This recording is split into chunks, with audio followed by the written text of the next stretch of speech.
va vous distribuer une feuille avec une série d'exemples de discours de haine qui sont issus de la vie de tous les jours. Vous allez classer les discours de haine du plus grave au moins grave.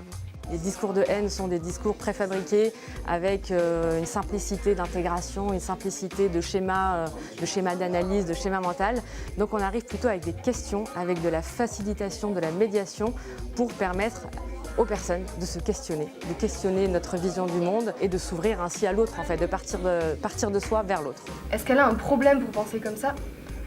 Je pense pas.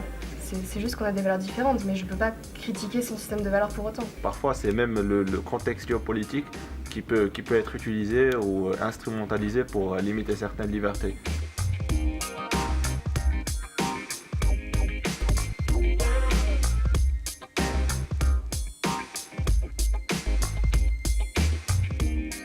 C'est vraiment inclure le participant, que eux amènent autant que le formateur. Et donc c'est plus sur une optique de partage. Et donc c'est des activités qui amènent les participants à réagir. On part d'activités très concrètes, on part de l'individu, de ses propres opinions, pour élargir un petit peu le prisme et la manière de penser.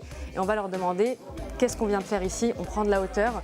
Que pensez-vous de cette façon qu'a notre cerveau, tous parfois, à mettre les gens dans les cases et à placer des stéréotypes sur des groupes de personnes. C'est l'idée qu'on peut vivre ensemble à partir du moment où la communauté crée quelque chose, où elle est enrichissante. Il faut coexister avec nos différences et même les utiliser comme des forces plutôt. Comme le philosophe l'a dit, ma liberté s'arrête là où celle de l'autre commence. Donc maintenant, à nous aussi de savoir souvent faire attention dans notre lutte, mais à nous également de pouvoir combattre.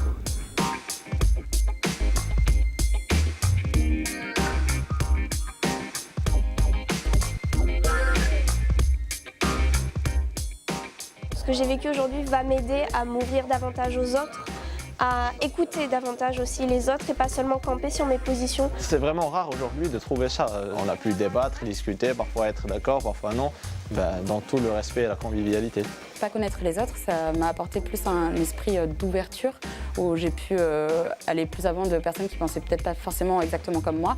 Et c'est plus facile pour débattre justement en écoutant mieux. Et je pense que c'est pour ça dans ma vie professionnelle ou dans ma vie estudiantine justement de pouvoir être plus ouverte au débat et pas me fermer quand quelqu'un pense pas exactement de la même façon que moi. D'autres personnes peuvent nous ouvrir à d'autres idées, d'autres images, d'autres cultures. Et finalement, ce que je retiendrai de ça, oui, c'est apprendre à discuter avec les autres et les écouter. Une personne qui participe à cette formation ressort grandie et enrichie aussi.